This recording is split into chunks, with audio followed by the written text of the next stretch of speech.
You can do this. All you need is confidence in your own abilities. Hi there everyone, welcome back to the channel. I'm Jennifer Kirk and it's great to see you. I hope I find you well. We're up here in the loft on Weir Yard and today we've got a little bit of a project on.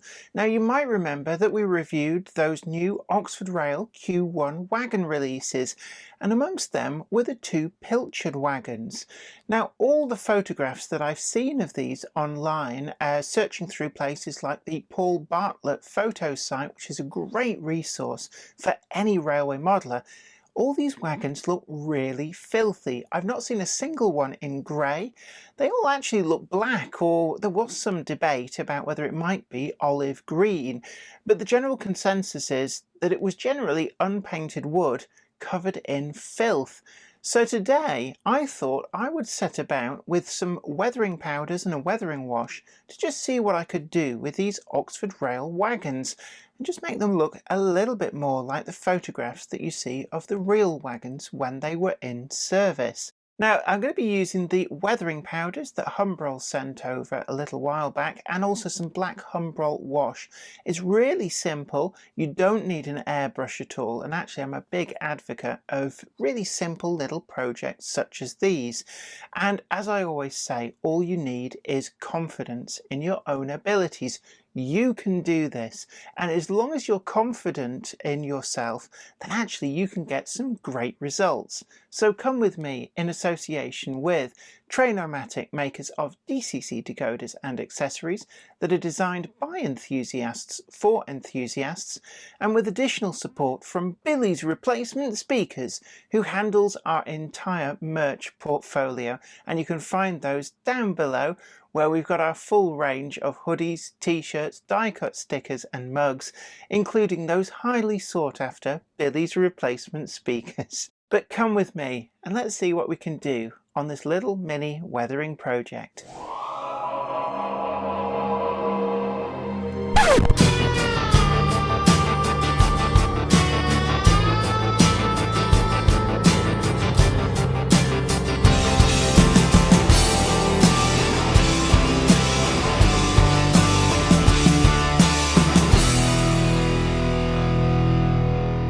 We reviewed the Oxford Rail Pilchard wagons a few videos back, but one thing that struck me at the time, and I did mention it, was just how clean these look. If you go online and have a search around for photographs of the real Pilchard wagons, it quickly becomes clear that they were absolutely filthy. So much so that when Oxford Rail were researching these, I did have a conversation with Scott Rhodes there about whether these actually received olive green livery, or whether the colour photographs that looked like they could be that were just layer upon layer of filth and dirt. And we rapidly came to the conclusion that actually these wagons really were filthy.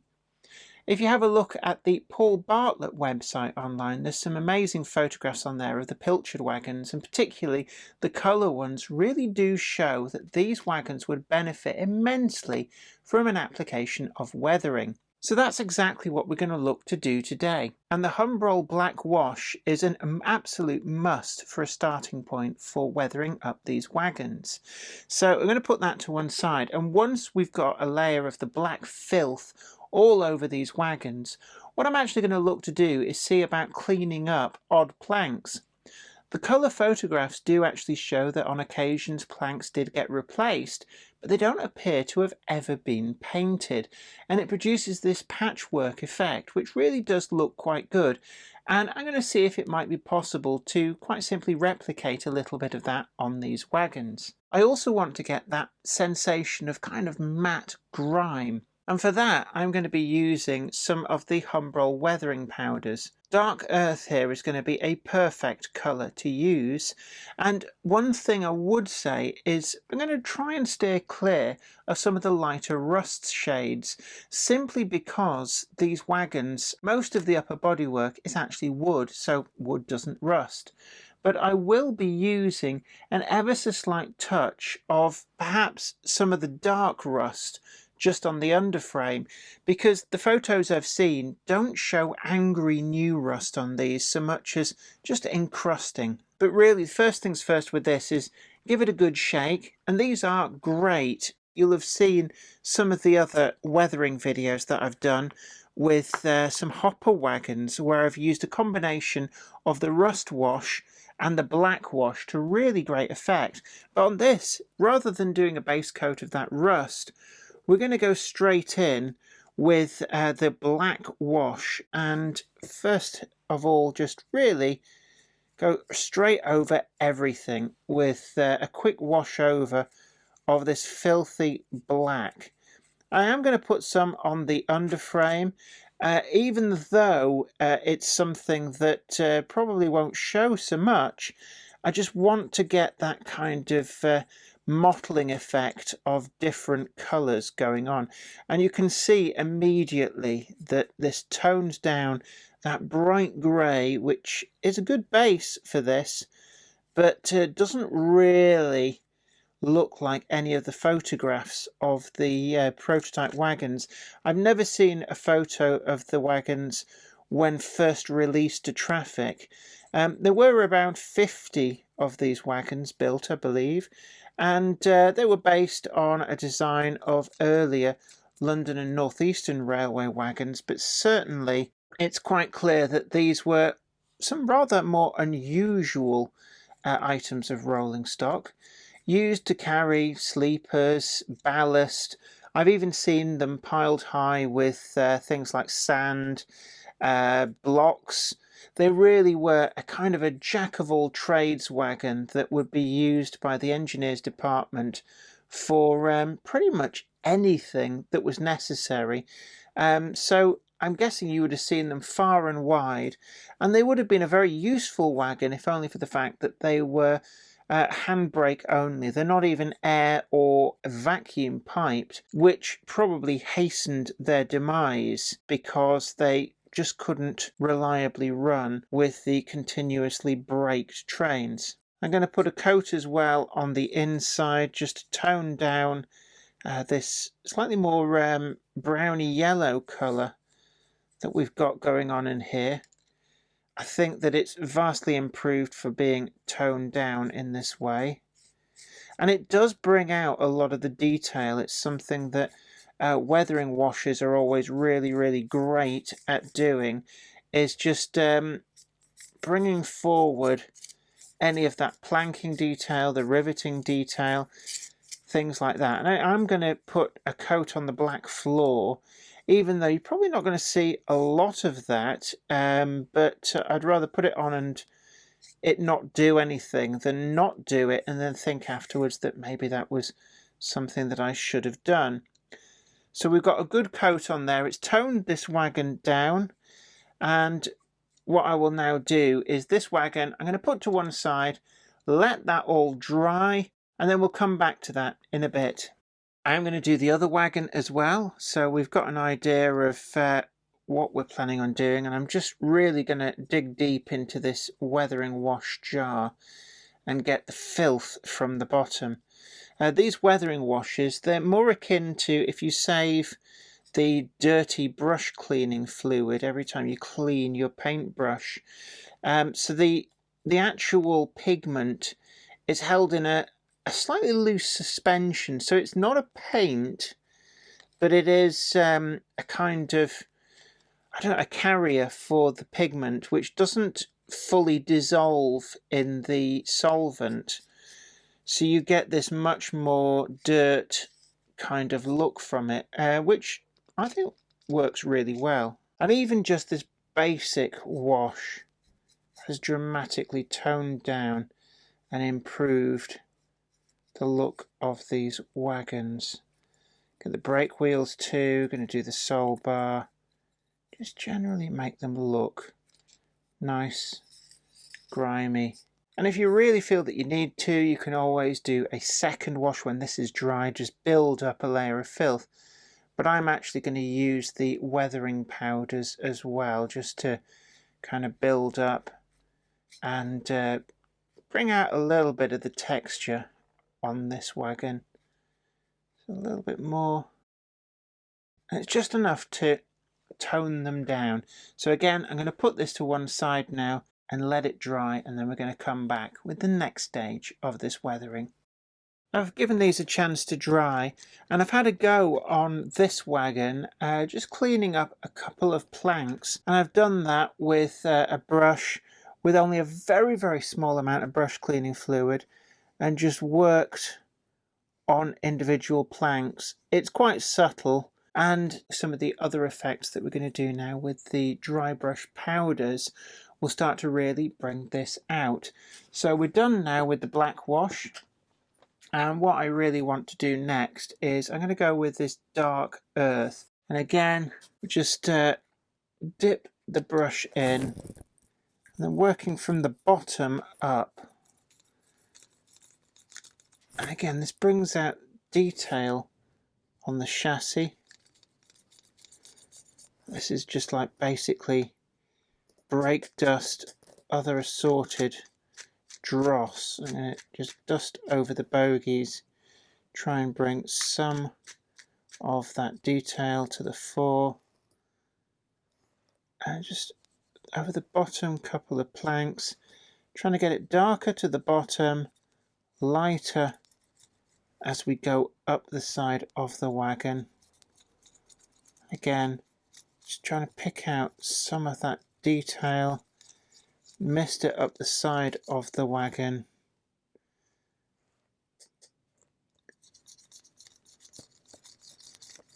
Just capture it on some of that body side detail. I'm going to do the bogie. Just a little bit of dry brushing on there. Just keep working it, keep working it. A little bit more at that end. Maybe a little bit more just on there. Just looking at body side. And now just work it, and it will kind of accumulate in all of the planking detail, and it starts to take that dirty wash that we've put on and just even it out, so that you're not ending up with it looking like it's just been painted with a dirty wash.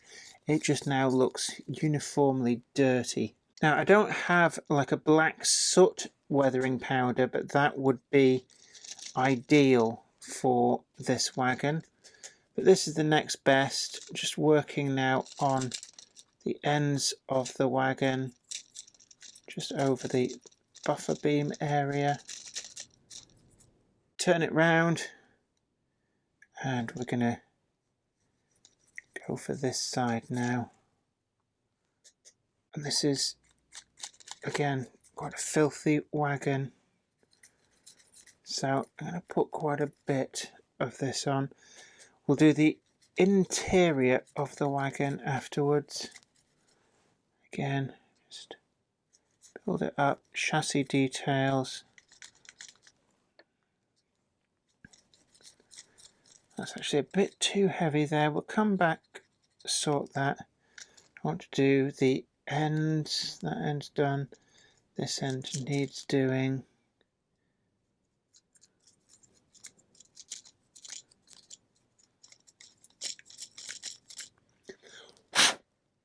If you get too much on, don't worry, you can always just wipe some of this back out.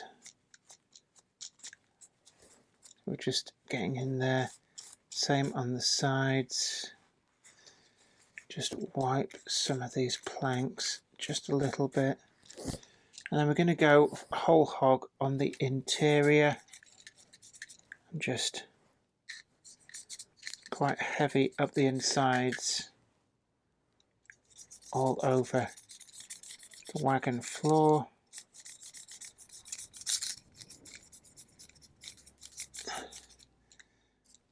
And this is a wagon that could have been used for spoil, for spent ballast, all manner of stuff. We're just going to really filthy up the inside. And turn that round. We've got more down this side of the wagon. And these weathering powders are really great for doing stuff like this. getting it in. Just work it and work it. Let's get the ends in.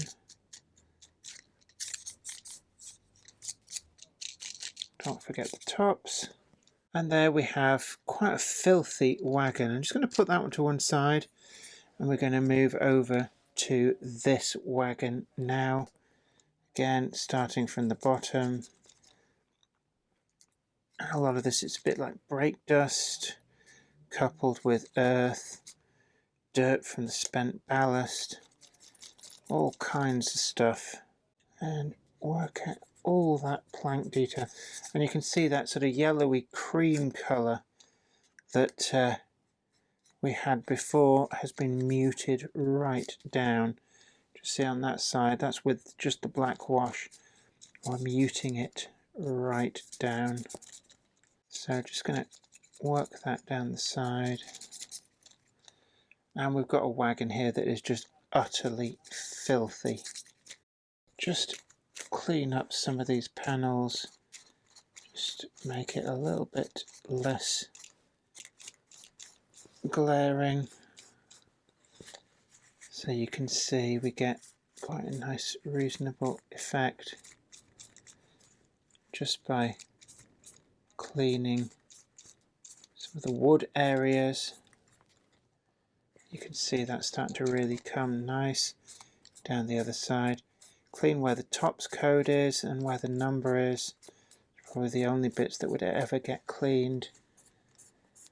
Again, some of these other bits just cleaning, and again we then get this really filthy effect. So this one again, just with a little bit of cloth, nothing on this, it's just a piece of tissue, and we're just wiping clean some of these areas, just making sure that bits that need to be clean are bits which aren't. Clean up on the number panel there. So we've really worked the powders in, and you can see that with the aid of just rubbing off wherever you want it clean, I've kind of picked out a few planks a little bit cleaner than others, just in case that's something that you know, just to represent a plank maybe that's been replaced. We built that up, built it up. Again, a little bit of a clean and a rub down on the other side, make sure that the numbers are clean. And then I'm going to move on, and I'm going to take this light rust. We don't need a lot of this, this is important. And also, I know it's a bit of an oxymoron, but wood doesn't rust. So when you're applying this, it needs to keep well away from the wooden areas. So what I want to do with this is just a little tiny amount anywhere we get some highlights on the metal. So a little bit on the bogey sides, again a little bit just on there, picking out the details, and maybe a tiny amount just on the bottom of the chassis. It's all we need, just along there. Turn it over, and again light rust, a little bit on the bogey sides, picking out some of the detail. Again for that one, a little bit just over some of these fittings there. Doesn't need a lot. And then put that to one side, that's all that we need going on for that. And then for the floors inside, I'm just going to experiment with just cleaning them just a little bit. We've got tissue here, just give them a quick rub down, just to make it a little bit more subtle. Accumulate that dirt around the rivet details as well, and just so it doesn't look overdone.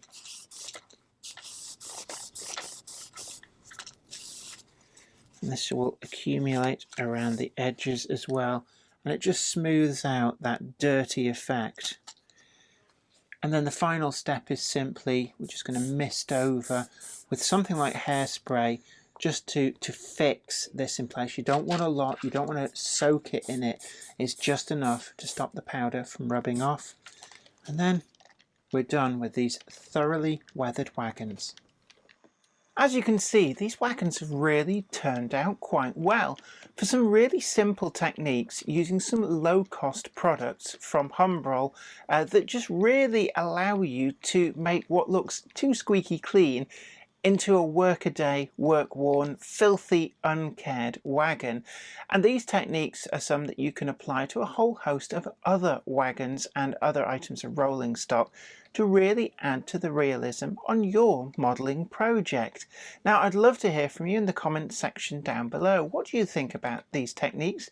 Are there any other simple techniques that you want to share with other modellers? And it's a really great way of passing on some hints and tips too. Don't forget as well that if you want to help the channel to keep making the videos that you want to see, you can head on over to Patreon at the link down below, and you can help support the channel that way. And of course, we're always really grateful, because without you guys, we just couldn't be doing this. Also, don't forget to tickle that like button, and sharing is caring. So do share this video out on social media, and if you haven't already done so, do please consider subscribing to the channel.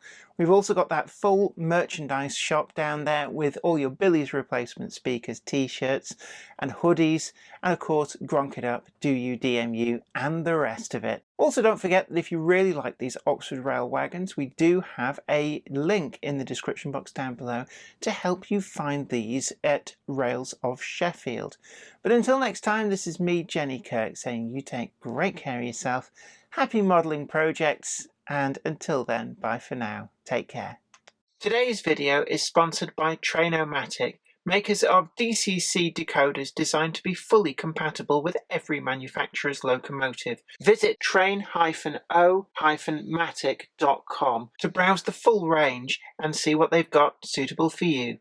I'd like to send out a huge thanks to everybody who supports me on Patreon, and an extra special huge thanks goes out to Anthony Kidson, Offshore Allen, Michael Lockie, Helen Sink, Gary Lewis, David Quinn, Sparky 107107, George Botterini, Chris Moss, Robert Steers, MD of San Juan Model Company and Grantline Products, Sam Yates, Dale Williams, John N from NC, NYMRish, Jonathan Foster, Peter, Clifford Ison, Larry W. Grant, NI Railways 4000 class, Ian Coulson, Alan Dickerson, Eddie Popper, and Karen Nickel. Thank you. Without you guys, I couldn't do this.